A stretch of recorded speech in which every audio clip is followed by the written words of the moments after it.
بسم اللہ الرحمن الرحیم۔ جاہلیت کے زمانے میں بیٹی کی پیدائش والدین کے حق میں ہی نہیں بلکہ پورے خاندان کے لیے سیاہ دن تصور کیا جاتا تھا، اور بات یہاں تک پہنچ گئی تھی کہ لوگ رسوائی اور عار کے خوف سے بچیوں کو زندہ درگور کر دیا کرتے تھے۔ لڑکیوں کو زندہ دفن کرنا ایک ایسا عمل تھا جس سے سخت دلی کا مظاہرہ ہوتا تھا اور اس میں شفقت و محبت کی کوئی جگہ نہ تھی۔ لڑکیاں زندہ دفن کر دی جاتی تھیں اور اس جرم میں وہ لوگ اپنے فن کا مظاہرہ کرتے تھے۔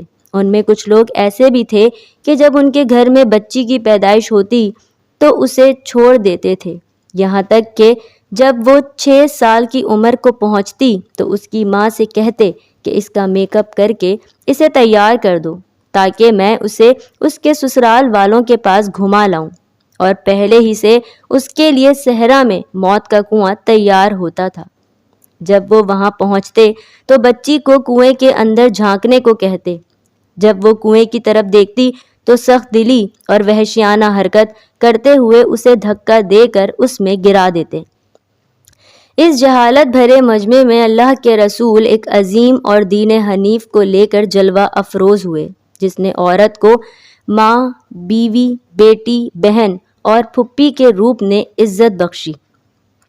آپ صلی اللہ علیہ وآلہ وسلم کی بیٹیوں کو آپ کی محبت کا ایک بہت بڑا حصہ ملا، چنانچہ حضرت فاطمہ جب آپ کے پاس آتیں تو آپ ان کا ہاتھ پکڑ کر چوم لیتے اور اپنی خاص مجلس میں بٹھاتے، اور اسی طرح جب آپ ان کے پاس جاتے تو وہ آپ کے مبارک ہاتھ کو چوم لیتیں اور اپنی خاص مجلس میں بٹھاتیں۔ بیٹیوں کی اس قدر محبت اور عزت کے باوجود بھی جب یہ آیت تبت یدا ابی لہب وتب نازل ہوئی تو ابو لہب کے دونوں بیٹے عتبہ اور عتیبہ سے صبر اور احتساب کرتے ہوئے اپنی دونوں بیٹیاں رقیہ اور ام کلثوم رضی اللہ تعالی عنہا کی طلاق پر راضی ہو گئے، اور آپ نے اس بات کو بالکل ہی ناپسند کیا کہ دین کی مہم کو چھوڑ دیں یا اس سے پھر جائیں۔ قریش نے آپ کو دھمکیاں دیں اور ڈرایا، یہاں تک کہ آپ کی دونوں بیٹیوں کو طلاق دے دی گئی، پھر بھی آپ نے ثابت قدم رہ کر صبر سے کام لیا اور دعوت دین کے مشن کو جاری رکھا۔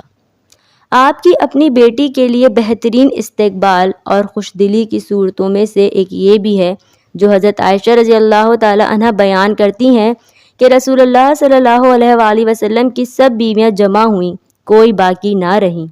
پھر فاطمہ رضی اللہ تعالی عنہا آئیں، بالکل رسول اللہ صلی اللہ علیہ وآلہ وسلم کی طرح ان کی چال تھی۔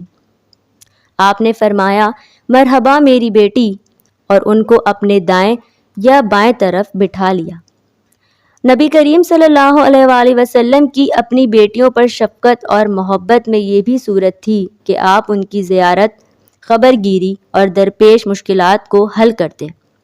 ایک مرتبہ سیدۃ النساء حضرت فاطمہ الزہرا کا چکی پیستے پیستے جو ہاتھوں کا حال ہو گیا تھا، اس کی شکایت کرنے اور خادم مانگنے نبی کریم صلی اللہ علیہ وآلہ وسلم کے پاس آئیں۔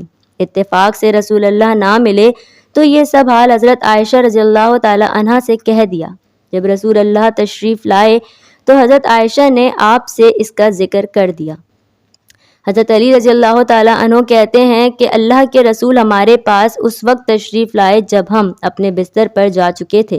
ہم نے اٹھ کھڑا ہونا چاہا لیکن آپ صلی اللہ علیہ وآلہ وسلم نے فرمایا نہیں، اپنی جگہ پر رہو۔ پھر آپ آ کر ہمارے اور فاطمہ کے درمیان بیٹھ گئے، یہاں تک کہ میں نے آپ کے قدموں کی ٹھنڈک کو اپنے سینے میں محسوس کیا۔ پھر آپ نے فرمایا کیا میں تمہیں لونڈی اور غلام سے بہتر بات نہ بتاؤں؟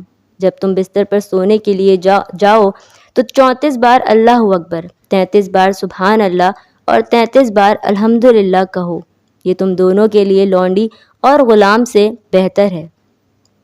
ہمارے لیے رسول اللہ صلی اللہ علیہ وآلہ وسلم کے صبر و تحمل اور جزا و فضا نہ کرنے میں ایک بہترین نمونہ ہے۔